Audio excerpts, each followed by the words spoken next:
Hey, everybody. Well, the NFL world was rocked, shocked, and pleasantly surprised, or, however you want to call it, by this news. I'm at my house here in Westchester, Pennsylvania. Just want to take a quick moment to say that I'm gay. I've been meaning to do this for a while now, but I finally feel comfortable enough to get it off my chest. I really have the best life. I got the best family, friends, and job a guy could ask for. I'm a pretty private person, so I hope you guys know that I'm really not doing this for attention. I just think that representation and visibility are so important. I actually hope that one day videos like this and the whole coming out process are just not necessary. But until then, I'm going to do my best and do my part to cultivate a culture that's accepting, that's compassionate. And I'm going to start by donating $100,000 to the Trevor Project. They're an incredible organization. They're the #1 suicide prevention service for LGBTQ youth in America. And they're truly doing incredible things. And I'm very excited to be a part of it, to help in any way that I can. And I'm really pumped to see what the future holds. That's all I have for you guys. I hope you have a great day. Work hard. There you go. And hey, look, good for Carl that he did that. I have to say that as a person who's routinely covered LGBTQ events on Zenny 62, and we have events going back to 2006 and 7, and I'm straight. It's good for a person to recognize who they are and, as I say, be comfortable in their own skin. My thought was based on the whole combine mention was I thought, okay, how many guys really are gay, but they don't say it? And if Carl does that, hopefully there'll be other NFL players that basically say it, but then again, they're private. They deserve to have the privacy to themselves, but also they should be confident enough to say who they are.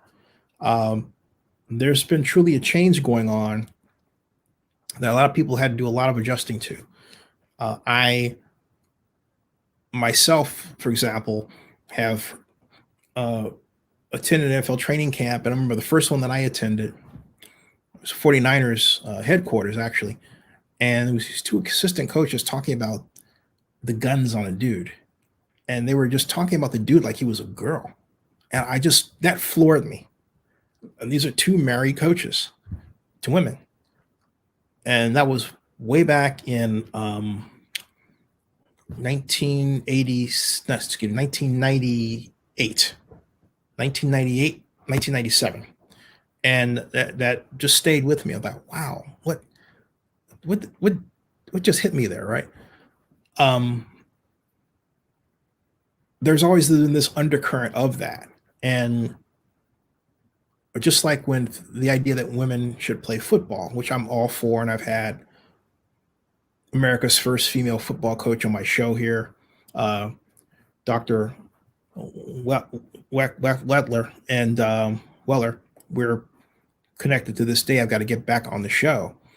I've always been a proponent of women playing NFL professional football because I'm big into women athletes, right?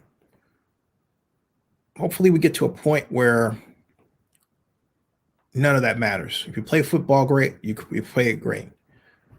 And a person is something that's their business. Whatever they want, they choose. But it does bring up some conversations that at times can be uncomfortable, because for those folks like me, you wonder, hey, how do other folks in the locker room respond to that? Because you have players that come up in Christian cultures who have an upbringing that is at odds with where the society seems to be headed to some degree. You have an NFL that is quite literally one league under God, right? And all that goes with that. So I think the NFL stance regarding letting people be who they are is a great one. But it's also important to not fear to talk about the meaning of this rather than just sort of bully and force people to just into quiet acceptance without saying a thing. And I say quiet acceptance, not of that person's choice, but quiet acceptance of the situation without talking it out. Because there are some folks who are going to need to talk it out rather than feel like they're being bullied into silence. And there's a lot of bullying going on. It's good to talk about it. And again, I hold that if you're in the San Francisco Bay Area, you grew up in the San Francisco Bay Area, and you are in business, you cannot at all be successful in business in the Bay Area without being used to,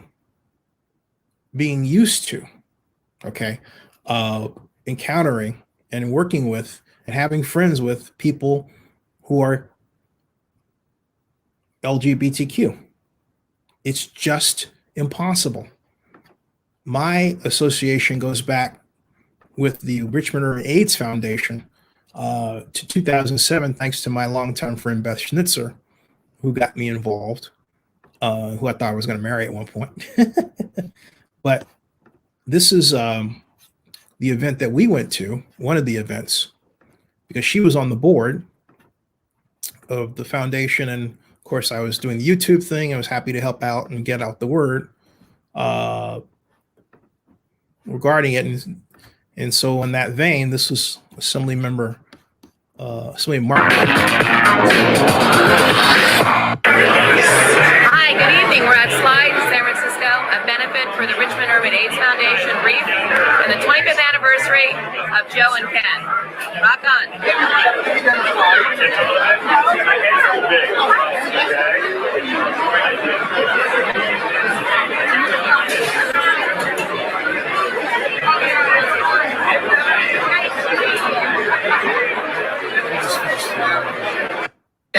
Look what he's done. He is incredible. Look, we got 5. He's got his hands in more things, and I think it's incredible. The creativity, the ingenuity. Well, let me back up. No, he is an incredible guy, and I'm so proud to share the stage with him tonight. Let's make sure this is a great party in true 20s style, because in the 20s, certain things that were illegal then are no longer illegal. So just combine all that, and let's have a good time, okay? I gotta go backward because, hold on a second. Tonight we're celebrating 25 years, that's a quarter of a century long, of a relationship between Ken and Joe.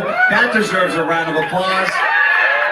Also, a decade and a half of their work with REAF, the Richmond Urban AIDS Foundation.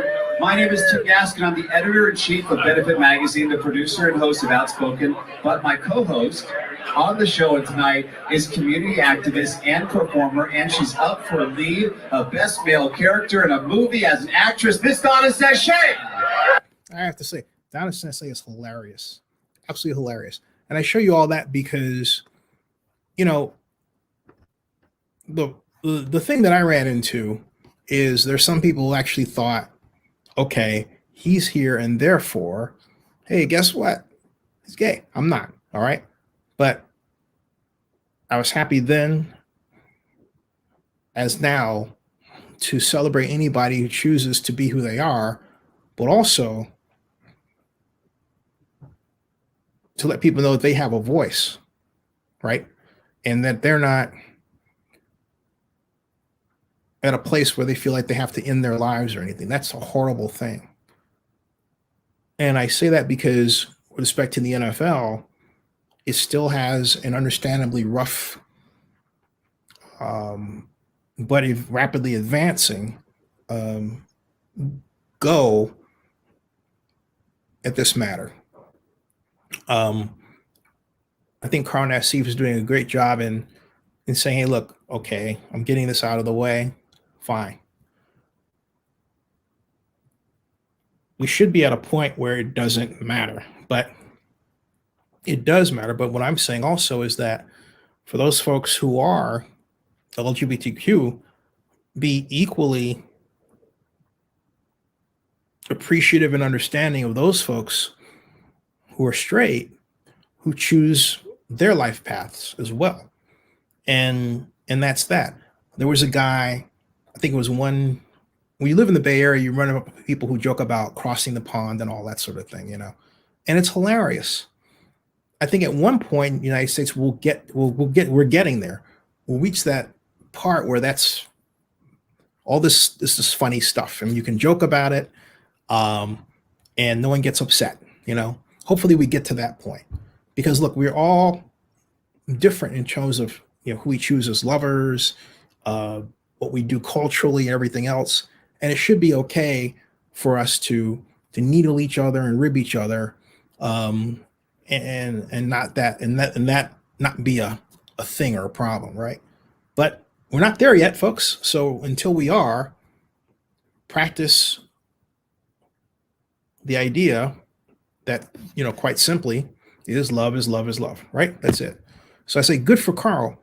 But I just the only thing about it though is I have to say the whole cheerleaders, male cheerleaders in the NFL, okay?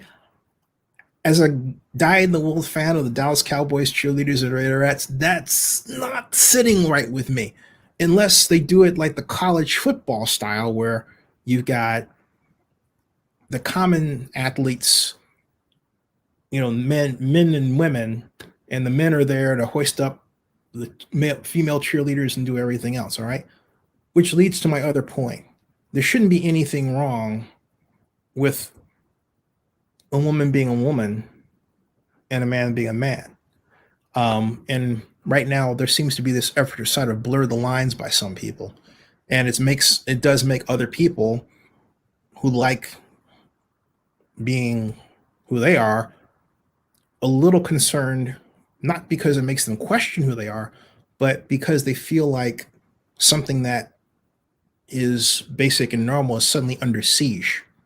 All right. So if you want to understand where the rub is for some people, I've just explained it.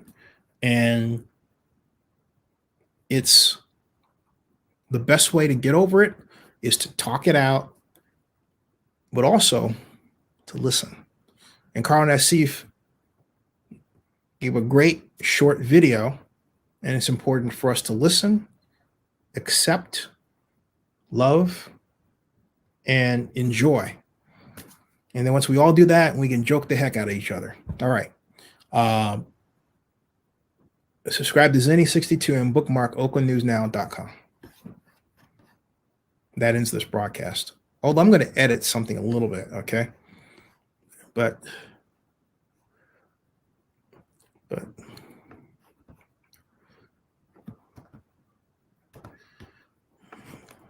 okay. What I took out was I just put, but why is this news? There, that's it. And that ends this broadcast, folks. I'll see you. Oh, I was actually making some adjustments before I went. Boom. Okay.